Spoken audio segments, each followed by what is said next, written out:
ये कहानी एक पेपर बॉय से शुरू होती है जो अपनी साइकिल पर रेवेंस एंड नाम के रहस्यमयी शहर में पहुंचता है। रूट के अंत में वो देखता है कि एक डरावने घर के बाहर रखे अखबार कोई नहीं उठा रहा है, तो वो दरवाजे की घंटी बजाता है। मेल स्लॉट से झांकते हुए वो फोटो लेने की कोशिश करता है, लेकिन डर जाता है क्योंकि अंदर से एक बूढ़ा आदमी उसे घूर रहा होता है। वो कैमरा खींचने की कोशिश करता है, लेकिन स्ट्रैप फंस जाता है। तभी मॉर्चुरी का मालिक मॉन्टगोमरी डाक दरवाजा खोलता है और नमस्ते करता है। पेपर बॉय डर कर भाग जाता है। मॉन्टगोमरी उसे कैमरा लेने के लिए वापस बुलाता है, लेकिन लड़का डर के मारे लौटता नहीं। उसी दिन बाद में मॉन्टगोमरी एक छोटे लड़के के अंतिम संस्कार में शोक संदेश देता है। सेवा के बाद वो देखता है कि एक युवती लड़के के कॉफिन को खोलने की कोशिश कर रही है। वो उसे रोकते हुए कहता है कि शायद वो अंदर देखकर खुश नहीं होगी। युवती अपना नाम सैम बताती है और कहती है कि वो मॉर्चुरी में नौकरी के लिए आई है। सैम मॉन्टगोमरी की किताबों की कलेक्शन देखकर पूछती है कि ये क्या है। मॉन्टगोमरी बताता है कि इन किताबों में उसके क्लाइंट्स की कहानियां हैं। सैम उनसे कहानी सुनने के लिए कहती है। मॉन्टगोमरी 1950 के दशक की एक कहानी सुनाता है। कहानी में एमा एक पार्टी में बाथरूम में जाकर पुरुषों के बटुए चुराती है। खाली बटुए फेंकने के बाद वो एक पॉकेट वॉच देखती है और उसे अपनी ब्रा में छुपा लेती है। जैसे ही वो बाहर जाने लगती है, कैबिनेट से धप की आवाज आती है। जिज्ञासा में वो नेल फाइल से कैबिनेट खोलने की कोशिश करती है। अंत में वो कैबिनेट खोल लेती है, लेकिन हाथ कट जाता है। जब वो घाव देख रही होती है, अचानक कैबिनेट का दरवाजा बंद होकर उसके अंदर एक टेंटिकल वाला डरावना राक्षस छुप जाता है। एमा डरकर दरवाजा बंद कर देती है और मदद के लिए चिल्लाती है, लेकिन कोई सुनता नहीं। राक्षस शांत होने पर वो बाहर निकलने की कोशिश करती है। तभी पॉकेट वॉच गिर जाती है और राक्षस के टेंटिकल उसे पकड़ लेते हैं। राक्षस उसे अंदर खींचकर मार देता है। सैम कहानी सुनकर कहती है कि ठीक है, लेकिन अगर इसमें ट्विस्ट होता तो और अच्छा होता। मॉन्टगोमरी कहता है कि उसके पास और भी कहानियां हैं।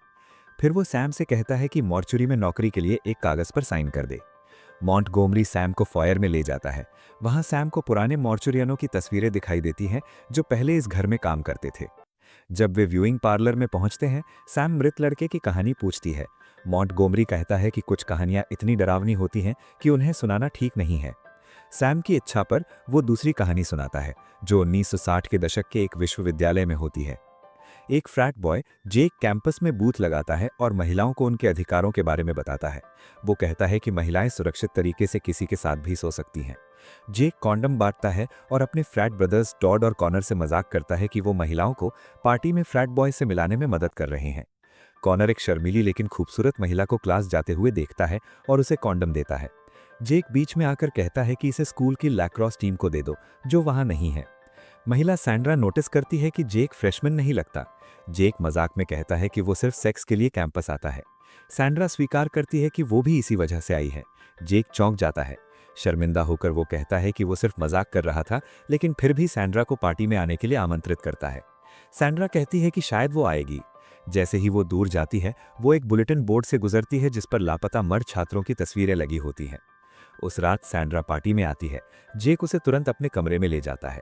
जैसे ही वे करीब आते हैं, सैंड्रा चेतावनी देती है कि वो एक सीरियल किलर भी हो सकती है। फिर वो उसे बिस्तर पर धकेल देती है और अपने कपड़े उतार देती है। वो अपनी स्कर्ट में कुछ छुपाती है और उसके पास रेंगती हुई आती है। जेक के ऊपर बैठकर कहती है कि उसके पास उसके लिए कुछ है। जब जेक देखता है तो निराश होता है, ये सिर्फ एक कॉन्डम था। जेक अनिच्छा से सुरक्षा पहनता है, लेकिन जब सैंड्रा ध्यान नहीं देती तो चुपके से इसे हटा देता है। अगली सुबह जेक उठता है और पाता है कि सैंड्रा जा चुकी है। उसने अपना फोन नंबर उसके मिरर पर लिख दिया था। जेक चिढ़कर उसे पहुंच देता है, लेकिन ज्यादातर नंबर अभी भी दिखाई देते हैं। फिर अचानक जेक का पेट खराब होता है और वो उल्टी करने के लिए बाथरूम भागता है। कॉनर आता है और जेक के शरीर पर दाने देखकर उसे डॉक्टर से मिलने की सलाह देता है।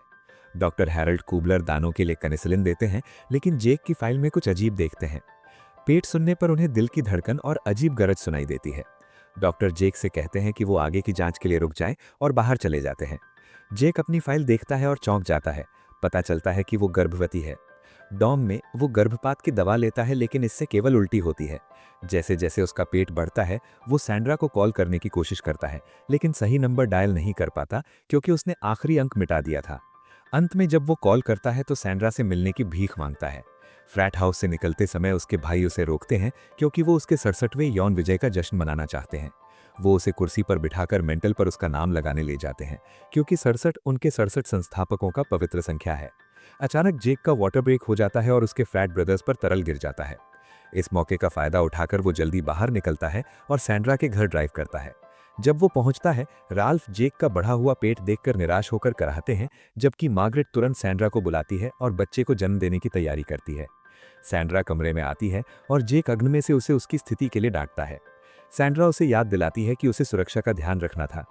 जेक अंत में स्वीकार करता है कि वो पहले सतही था और सैंड्रा जैसी महिलाओं से दूर रहता था क्योंकि वो पहले ओवरवेट था। हालांकि उसने अपनी शक्ल बदलने के लिए मेहनत की, लेकिन उसकी व्यक्तित्व और भी बुरी हो गई थी। सैंड्रा जेक को दया भरी नजरों से देखती है, फिर वो चली जाती है और किसी दूसरे आदमी को कॉल करके डेट तय करती है। जेक चिंतित होकर राल्फ से पूछता है कि बच्चा कैसे बाहर आएगा। मार्गरेट कहती है कि बच्चा उसी रास्ते से बाहर आएगा जिससे अंदर आया था। जब बच्चा बाहर निकलता है तो जेक बहुत दर्द से चिल्लाता है और इस दौरान उसका शरीर फट जाता है। मार्गरेट तुरंत बच्चे को जेक के शरीर से निकालकर नर्सरी में ले जाती है। कमरे से बाहर जाते समय वो गलती से एक सीटी वाले खिलौने पर कदम रख देती है, जिससे सभी बच्चे जाग जाते हैं। उनमें से एक बच्चा अपनी छोटी उंगलियां हवा में उठाए देखता है कि मार्गरेट जल्दी बाहर जा रही है। सैम कहानी सुनकर प्रभावित होती है और कहती है कि इसमें एक शानदार कहानी के सभी तत्व हैं। मॉन्टगोमरी सैम को एम्बाइमिंग रूम में ले जाता है और एक युवा महिला की शव दिखाता है। सैम कहती है कि महिला बिल्कुल सही दिख रही है, लेकिन मॉन्टगोमरी बताता है कि उसके तालू में मैग्नीशियम के निशान हैं, जो कैटाटोनिक स्थिति में आम होते हैं। फिर वो कैरो पीटर्स और वेंडल ओवेंस की कहानी सुनाता है। शादी के दौरान वेंडल खुश होता है जब वो कैरो की उंगली में अंगूठी पहनाता है, लेकिन अचानक चर्च का अंधेरा हो जाता है। जब पुजारी वेंडल से पूछता है कि क्या वो कैरो से मौत तक प्यार करने का वचन देता है, तो कैरो जोर जोर से सांसें लेने लगती है। कैरो चिल्लाती है और वेंडल डर के साथ उठ जाता है। वो समझता है कि ये सिर्फ एक नाज़मित था। वेंडल सुनता है कि कैरो खांस रही है और उसके कमरे में दौड़कर जाता है, लेकिन निराश होता है क्योंकि अपनी कैटाटोनिक पत्नी के लिए वो कुछ नहीं कर सकता। एक शाम ग्रोसरी स्टोर से लौटते समय वो मिसेस एवरी से मिलता है। एवरी खरीदी हुई चीजों को देखकर खुश होती है और हाल ही में की गई क्रूज यात्रा में खाने के बारे में बताती है। लिफ्ट का इंतजार करते हुए वो कहती है कि जब उसका पति जीवित था तब वो यात्रा नहीं कर सकती थी, लेकिन अब विधवा होने के कारण कहीं भी जा सकती है। लिफ्ट आने पर वो अंदर जाती है, लेकिन वेंडल सीढ़ियों इस्तेमाल करता है। घर पहुंचकर वो सब्जियां, मछली और मांस प्लेट में सजाता है और उन्हें ब्लेंड करके कैरो के लिए आसानी से पचने योग्य बनाता है। डॉक्टर कुबलर जब कैरो की जांच करते हैं तो बताते हैं कि उसकी स्थिति स्थिर है। वेंडल पूछता है कि कैरो अभी और कितने समय तक जीवित रहेगी। डॉक्टर कुबलर अनुमान लगाते हैं कि उसके पास लगभग 1 साल बचा है। वेंडल कैरो को अगले 1 साल तक जीवित रखने के लिए परेशान है क्योंकि उसके ऊपर बढ़ते बिलों का दबाव है। डॉक्टर कुबलर उसकी चिंता देखकर उसे कुछ दर्द निवारक दवा देते हैं और इशारा करते हैं कि अगर ज्यादा ली जाए तो इसका पता नहीं चलेगा। उस रात वेंडल कैरो के लिए कैंडल लाइट डिनर करता है और उसे एक छोटी मूर्ति देता है। वो उसे चेतना का कोई संकेत दिखाने को कहता है, लेकिन कैरो बस खाली नजरों से देखती है। निराश होकर वेंडल हाथ से टेबल पर जोर से मारता है। हार मानते हुए वो दवा कैरो के खाने में मिला देता है और उसे खिलाने लगता है। अचानक कैरो उसका हाथ पकड़ती है और वेंडल को लगता है कि शायद वो जागरूक है। डर के मारे वो तुरंत उसके बंधन खोल देता है और उसके पेट को पंप करता है। जब वो उल्टी करती है तो वेंडल राहत महसूस करता है, लेकिन जब कैरो का सिर उठता है तो मूर्ति उसके खोपड़ी में चुभी हुई दिखाई देती है और वेंडल डर जाता है। वेंडेल कुबलर को मदद के लिए कॉल करता है, लेकिन कुबलर सिर्फ ये कहते हैं कि उसे कैरो का शव समुद्र में फेंक देना चाहिए। कोई और रास्ता ना होने पर वेंडेल उसका शरीर ब्राइडल चेस्ट में रखता है, लेकिन फिट ना होने पर उसे काटना शुरू कर देता है। जब वो जांग काटने लगता है तो कैरो हाथ बढ़ाकर चिल्लाती है। डर के मारे वेंडेल मूर्ति को उसके सिर से खींच देता है और कैरो शांत हो जाती है। आखिरकार वेंडेल उसे टुकड़ों में बांटकर बॉक्स में फिट कर देता है। जैसे ही वो चेस्ट को लिफ्ट में धकेलता है, एक पड़ोसी दरवाजा पकड़ने को कहता है। वेंडेल मना कर देता है और जोर से दरवाजा बंद कर देता है, जिससे पड़ोसी का हाथ कुचला जाता है। लिफ्ट नीचे जाने लगती है, लेकिन ग्राउंड फ्लोर से पहले रुक जाती है। मिसेज एवरी आती हैं और पुलिस को कॉल करने की पेशकश करती हैं, लेकिन वेंडेल कहता है कि लिफ्ट जल्द ही चलेगी। एवरी फिर भी कॉल करने पर जोर देती हैं। तभी लिफ्ट का दरवाजा जोर से बंद हो जाता है। वेंडेल देखता है कि कैरो का खून चेस्ट से रिस रहा है। भागते समय वो हैट से बाहर निकलने की कोशिश करता है, लेकिन फिसल जाता है। निराश होकर वो अपनी वेडिंग रिंग फेंक देता है। अचानक ब्राइडल चेस्ट अपने आप खुल जाता है। जैसे ही वेंडेल उसे सुरक्षित करने की कोशिश करता है, लिफ्ट नीचे गिरती है और ग्राउंड फ्लोर तक पहुंचने के बाद भी उतरती रहती है। विंडो से देखते हुए वेंडेल को खुद और कैरो का विजन दिखाई देता है। वे खुशी खुशी साथ रहते हैं। फिर कैरो का सड़ता हुआ शव बॉक्स से बाहर आता है, उसकी वेडिंग रिंग उसके हाथ में डालता है और उसे चुंबन के लिए मजबूर करता है। जब लिफ्ट खुलती है, पुलिस वेंडेल को फर्श पर बैठे हुए पाती है, अपनी वेडिंग वाउज दोहराते हुए और वेडिंग एल्बम पकड़े हुए। मॉन्टगोमरी सैम को बताता है कि वेंडेल पागल हो गया और उसे कर्क्सडेल मानसिक अस्पताल में भर्ती कराया गया। जब वो सैम को बेसमेंट में ले जाता है तो सैम कहती है कि उसकी कहानियां बहुत अनुमानित हैं, हमेशा ये दिखाती हैं कि लोग अपने पापों की सजा भुगतते हैं। मॉन्टगोमरी कहता है कि संदेश समयहीन है, कोई भी बुरा काम बिना सजा के नहीं रहता। जब मॉन्टगोमरी बच्चे की कॉफिन को दाह संस्कार कक्ष में धकेलता है, सैम उसे रोकती है और कहती है कि वो वास्तव में नौकरी के लिए नहीं आई थी। वो बताती है कि वो लोगन को देखने आई थी, क्योंकि उसकी मौत उसके कारण हुई थी। अंतिम बार उसे देखने की भीख मांगते हुए वो देखती है कि मॉन्टगोमरी कॉफिन खोल देता है। सैम उस रात की घटना बताती है जब लोगन की मौत हुई थी।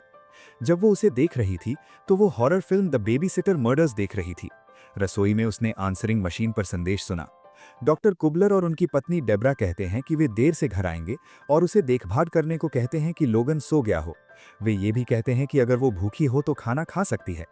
लोगन की जांच करने के बाद सैम रेडियो चालू करती है और खाना तैयार करती है। इसी बीच समाचार में खबर आती है कि असाइलम में दंगा हो रहा है।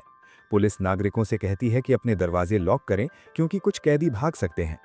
कचरा बाहर फेंकते समय सैम दरवाजे के पास टूटे हुए खिड़की को नहीं देख पाती।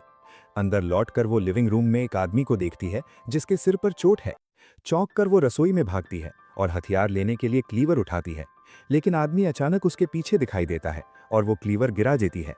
आदमी थोड़ी उलझन में लगता है, इसलिए सैम उसकी मदद करने की कोशिश करती है और उसकी चोट साफ करती है। लेकिन जैसे ही फोन बजता है, आदमी चिड़चिड़ा हो जाता है। आंसरिंग मशीन पर डेब्रा की आवाज आती है और चेतावनी देती है कि दरवाजे लॉक करें, क्योंकि एक मानसिक रोगी जो बच्चों को काटता है असाइलम से भाग गया है।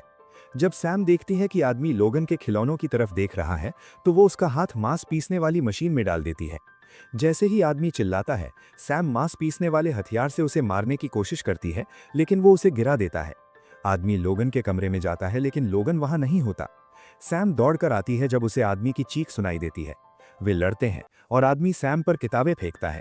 सैम कोशिश करने के बावजूद आदमी उसे हरा देता है और लोगन को ढूंढने लगता है। कुछ देर बाद कुबलर आते हैं, लेकिन दरवाजे के चेन लॉक की वजह से अंदर आने में मुश्किल होती है। आदमी सैम का गला पकड़ता है, लेकिन सैम उससे विनती करती है कि वो हत्यारा नहीं है। आदमी हिचकिचाता है और कहता है, ये खत्म हो गया। सैम इस मौके का फायदा उठाकर उसे सीढ़ियों से नीचे धक्का दे देती है। वो होश में आता है, लेकिन प्रतिक्रिया करने से पहले सैम उसके सिर पर टीवी गिरा देती है। जब कुबलर अंदर आते हैं तो वे मृत आदमी को पहचानते हैं, वो वही बेबी सिटर था। खबर में पता चलता है कि असली भागा हुआ कैदी शार्लेट गिबन्स थी, जिसे बॉगी बे टूथ फेरी भी कहा जाता है। डेब्रा घबरा जाती है जब वो देखती है कि लोगन गायब है। जब वे अवन खोलते हैं तो डर के मारे चीख पड़ती है। लोगन के अवशेष वहां हैं। मॉन्टगोमरी शार्लेट से पूछता है कि वो मॉर्चुअरी क्यों आई। शार्लेट लोगन के अवशेष से एक दांत निकालती है और कहती है कि उसे अपनी कलेक्शन के लिए चाहिए। फिर वो मॉन्टगोमरी को चुप कराने के लिए छुरा मार देती है, लेकिन मॉन्टगोमरी हंसता है क्योंकि उसकी चोट से एम्बॉल्मिंग फ्लूइड रिस रहा है। वो कहता है कि उसने नौकरी पा ली है, लेकिन शार्लेट डर के मारे भाग जाती है। जैसे ही वो बाहर निकलती है, वो दरवाजे से भागती है और पाती है कि वो फिर से घर के अंदर आ गई है। मॉन्टगोमरी उसे पकड़ता है और बताता है कि वो कभी उसके जैसा ही था, अपने गलत कामों के परिणामों से बचने की कोशिश कर रहा था। वो छड़ी जमीन पर मारता है और कई किताबें गिरती हैं। जैसे ही किताबें खुलती हैं, बच्चों की अंधेरी आत्माएं बाहर निकलती हैं। एक आत्मा शार्लेट को काटती है और वो अपने दांतों का कलेक्शन गिरा देती है। और आत्माएं हमला करती हैं, जिससे शार्लेट चीखती है। शार्लेट के मरने के बाद एक आत्मा उसका दांत उठाकर अपने मुंह में डाल देती है। शार्लेट का शरीर फिर से जोड़ा जाता है। मॉन्टगोमरी बाहर जाता है, राहत की सांस लेता है, फिर धूल में बदल जाता है। शार्लेट घर के अंदर जीवित हो जाती है और अपने डरावने प्रतिबिंब को देखकर डर जाती है। अब नई मॉर्टिशन बनकर वो पेपर बॉय को कहानी सुनाती है। जब वो जाने की कोशिश करता है तो शार्लेट उसे रोककर डरावनी कमेंट्री करती है। देखने के लिए धन्यवाद। क्या आपको रेवेंस एंड की ये डरावनी कहानी पसंद आई? अगर हाँ तो लाइक, कमेंट और सब्सक्राइब जरूर करें ताकि और भी डरावनी कहानियां देख सकें। घंटी का आइकन दबाएं ताकि आप कोई भी स्पाइन चिलिंग कहानी मिस न करें। इस वीडियो को दोस्तों के साथ शेयर करें अगर आप हिम्मत रखते हैं तो। अगली कहानी में फिर मिलेंगे।